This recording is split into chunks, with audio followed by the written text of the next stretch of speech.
Oi, pessoal, tudo bem? Aqui é a professora Amanda e hoje a gente vai iniciar o conteúdo sobre a Era Vargas. Vão ser 15 anos do presidente Getúlio Vargas, que vão de 1930 até 1945. Esse é um conteúdo que cai bastante em provas e concursos por aí, pela sua importância e impacto que teve na história do Brasil. E devo dizer de antemão que não é um conteúdo muito fácil de dar em poucos minutos. Eu vou me esforçar bastante para deixar ele o mais curto possível. Vamos lá? Bem, Getúlio Vargas com certeza é um dos personagens mais ambíguos da nossa história, ou seja, tem dois lados diferentes. Por um lado, ele é muito admirado e muito adorado pelas melhorias que ele trouxe, principalmente no campo trabalhista. Por outro, ele é visto como um ditador, alguém que criou uma política extremamente repressiva em boa parte do governo que teve durante a Era Vargas. Essa charge que vocês estão vendo aí, inclusive, é uma boa representação das várias facetas de quem foi Getúlio Vargas. Bem, apesar de passar 15 anos no poder do Brasil, Getúlio Vargas nunca foi eleito de forma direta pela população brasileira, ou seja, as pessoas nunca chegaram a votar nele em maioria e elegê-lo presidente da República. Na verdade, a sua entrada no governo se deu através de um golpe que é chamado de Revolução de 1930 ou Golpe de 1930, melhor dizendo. Esse golpe ele se deu num cenário de crise dentro da política do café com leite, dentro da política das oligarquias que nós estudamos anteriormente. Lembram da política café com leite, que era um acordo de revezamento no poder entre as elites de São Paulo e Minas Gerais? Pois é, esse acordo ele não foi respeitado e houve uma quebra nesse pacto pelo governo de São Paulo, que resolveu eleger outro sucessor de São Paulo para concorrer à presidência, ao invés de apoiar um de Minas Gerais, nesse revezamento na presidência. Bem, isso foi considerado uma traição, não foi visto por bons olhos pelo outro grupo que estava concorrendo no poder, de acordo com o pacto Café com Leite, que era a Aliança Liberal. E eles acabam lançando a candidatura de Getúlio Vargas, que perde as eleições e acaba acusando o processo eleitoral de fraudulento, o que nós não podemos garantir que realmente não era. Diante desse cenário e da insatisfação que existia da oligarquia como um todo, da corrupção, do voto de cabresto, de todo aquele cenário que se ligava no apadrinhamento e troca de favores, que vinha sendo criticado por camadas importantes da sociedade brasileira, inclusive de um grupo chamado tenentistas, que lutavam para moralizar a política brasileira, Getúlio vai receber o apoio e eles vão fazer uma revolução, uma revolta, que vai culminar no golpe de 1930, que vai colocar Getúlio Vargas no poder sem passar pelo processo eleitoral. A justificativa é que ele iria moralizar, fazer as transformações necessárias dentro do país para depois devolvê-lo à democracia e as pessoas pudessem votar de forma justa e sem corrupção.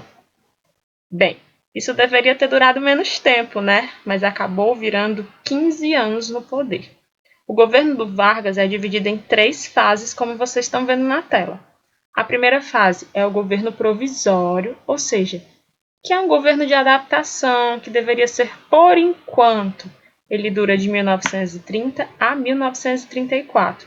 A segunda fase do governo do Vargas é o governo constitucional, isso porque ele tinha uma constituição diferente do anterior, vai de 34 a 37.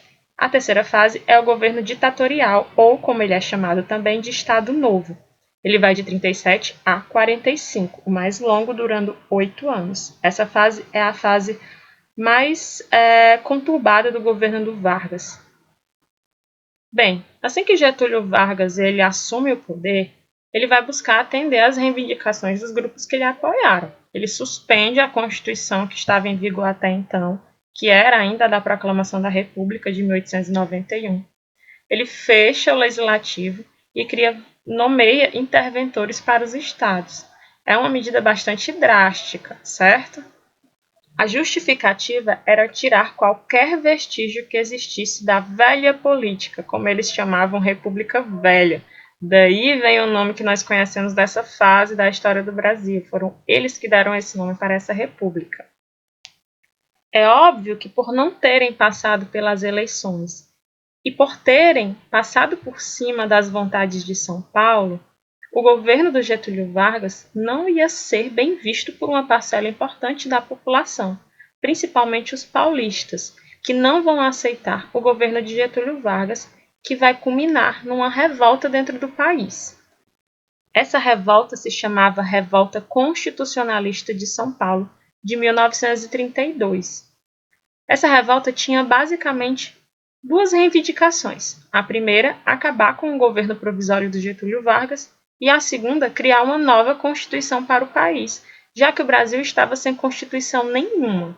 As causas para essa revolta eram exatamente a perda de poder de São Paulo dentro da política nacional, um estado que era extremamente importante na produção de café, e a nomeação para a capital de Pernambuco de um interventor que não agradava os grupos daquela região. É importante dizer que nesse período em que Getúlio Vargas assume o poder no governo provisório, a situação do Brasil de uma forma geral era extremamente complicada, visto que nós tínhamos acabado de sofrer a crise de 1929. Então o Brasil estava se recuperando de uma crise econômica muito grande, da perda muito grande de cafés, e Getúlio Vargas, quando assume, teve que baixar algumas leis para poder recuperar a economia do café e criar outras para incentivar outros tipos de investimentos econômicos dentro do Brasil, para a gente não ser tão dependente apenas do café. Mas na frente a gente vai ver que ele vai incentivar bastante a industrialização dentro do Brasil. Então, são os primeiros passos que o Brasil vai dar para a industrialização, vai ser através das medidas criadas por Getúlio Vargas. Bem, as primeiras manifestações paulistas acabam na morte de 4 estudantes, Martins, Miragaia, Drauzio e Camargo, e eles viram uma sigla, MMDC, e acaba virando uma entidade de luta armada em São Paulo, o que vai culminar na Guerra Constitucionalista de 1932, que vai acontecer em São Paulo. Objetivo? Convocar uma Assembleia Constituinte, abaixo a ditadura varguista. Vai rolar uma guerra civil lá em São Paulo, tropas do governo contra as tropas de apoio a São Paulo. Gente, o negócio era cenário de guerra mesmo. Porém, São Paulo perde esse conflito contra Getúlio Vargas e acaba se rendendo. Isso não quer dizer que Vargas não acabe criando por pressão popular a Constituição. No ano de 1934, finalmente ele cria a primeira Constituição brasileira do período.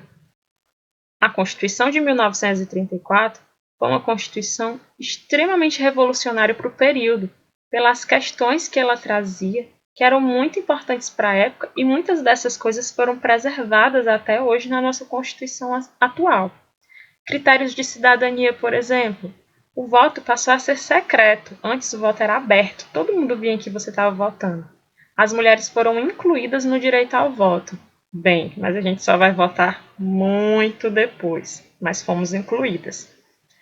Ainda continuavam excluídos do direito à cidadania analfabetos, mendigos e militares até o posto de sargento.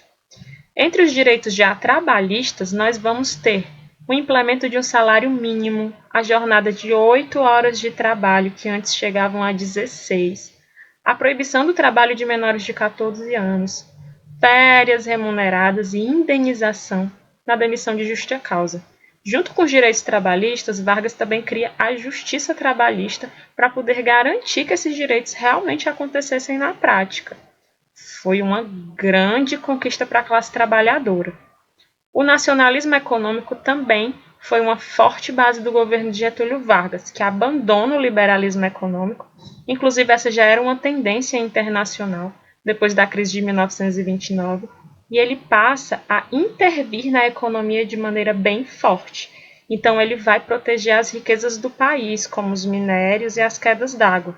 Mais na frente, ele também protege o petróleo, mas não é agora, tá?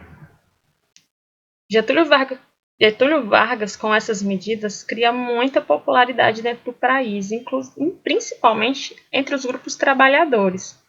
E nós não devemos achar que isso foi de maneira inocente. Ao mesmo tempo que ele dava esses direitos, não dava, né? Essa não é a melhor palavra, porque esses são direitos que vinham sendo lutados para serem conquistados há muito tempo pelos trabalhadores. Inclusive, internacionalmente, esses direitos estavam sendo dados pelas lutas trabalhistas que estavam acontecendo. Mas como ele concretizava aquilo na Constituição, parecia que ele estava dando, criando uma forte popularidade de Getúlio Vargas com a camada social. E ele sabia se beneficiar bastante disso, da sua imagem popular que ele estava criando. Politicamente falando, existiam dois grupos naquele período, que já é a segunda fase do governo de Getúlio Vargas, que é o chamado período constitucional. Elas tinham ideologias completamente diferentes. De um lado, nós temos o grupo dos integralistas e do outro, os aliancistas. Eles refletem a polarização que estava acontecendo no mundo e na Europa em questões políticas. Bem, integralistas nós temos a AIB, Ação Integralista Brasileira. Era um partido político que tinha como líder o Plínio Salgado, esse da foto. E os grupos mais envolvidos nesse partido eram os empresários, a classe média, os militares e a Igreja Católica. Esse partido era um partido extremamente conservador. Era um partido de inspiração fascista. Então, ele era de extremo combate ao comunismo e ao liberalismo, pregando um nacionalismo extremo, com preconceitos a tudo que vinha de fora, e era a favor de um regime político ditatorial chefiado por um líder capaz de impor a disciplina, no modelo de Mussolini, viu? Esse partido extremamente conservador era um reflexo dos grupos fascistas e nazistas que estavam crescendo na Europa naquele período. Vargas tinha uma certa simpatia por esse partido. Vejam as bandeiras dele. Claramente existe uma inspiração ideológica na bandeira nazista. À esquerda tem eles e à direita a bandeira nazi.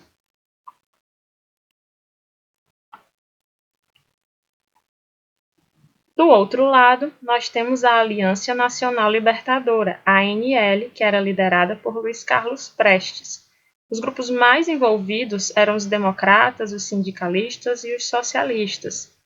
E era uma corrente ligada ao Partido Comunista Internacional. Eles eram a favor da nacionalização das empresas estrangeiras, que a gente não pagasse a dívida externa, que era uma forma, de acordo com eles, de uma exploração do nosso capital, e eram a favor da reforma agrária, que é distribuir terras que não estão sendo usadas com os camponeses que não têm terra. Como eu já disse, esse grupo era de intenções comunistas e lutava contra o fascismo.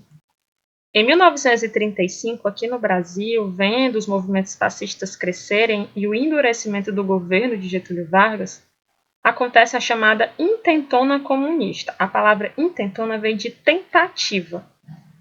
Essa tentativa foi uma tentativa de dar um golpe comunista em 1935, que começou lá em Natal, chefiada por Prestes, e que acabou não dando certo. No fim das contas, Prestes e a sua companheira Olga Benário foram presas pelo governo de Getúlio Vargas. Olga, que era alemã e judia, foi enviada para a Alemanha no período do que estava acontecendo os governos nazistas. Lá ela vai ser presa, grávida, torturada e morta num campo de concentração. Bem, a intentona comunista acabou servindo como argumento para o Getúlio Vargas endurecer o seu governo. Na verdade, em 1937, ele deveria deixar o governo e convocar as eleições para a presidência da República, mas ele usa de uma ameaça comunista dentro do país para poder criar um clima de insegurança geral. E ele cria, hoje nós sabemos que esse golpe não é verdadeiro, o chamado Plano Cohen, que foi em 1937. Vargas vai para as rádios conversar com a população e dizer que o Brasil estava sofrendo um ataque comunista e que se ele não permanecesse no poder, o Brasil ia cair numa onda de comunismo sem fim. O medo toma conta da população e ele fala sobre um plano Cohen, que na verdade não existia. Vargas, com essa justificativa, recebe apoio para fechar o Congresso, criar uma nova Constituição e permanecer no poder até 45, de uma forma ditatorial. Bem, essa segunda parte do governo Vargas, que vai de 37 a 45, merece uma aula só para ela. Vai ser um período em que Getúlio Vargas vai brincar com a sua popularidade, ora fazendo coisas que agradavam a população, o trabalhismo, ora prendendo e perseguindo todos aqueles que pensavam diferente dele. Reparem que esse governo vai acontecer exatamente no período que está rolando a Segunda Guerra Mundial. Então, muito tem o que se falar. Espero que até aqui vocês tenham entendido, hein? Estudamos 2 das 3 partes do governo Vargas. A primeira é governo provisório, a segunda é governo constitucionalista. Tá faltando um Estado Novo. Até mais, pessoal!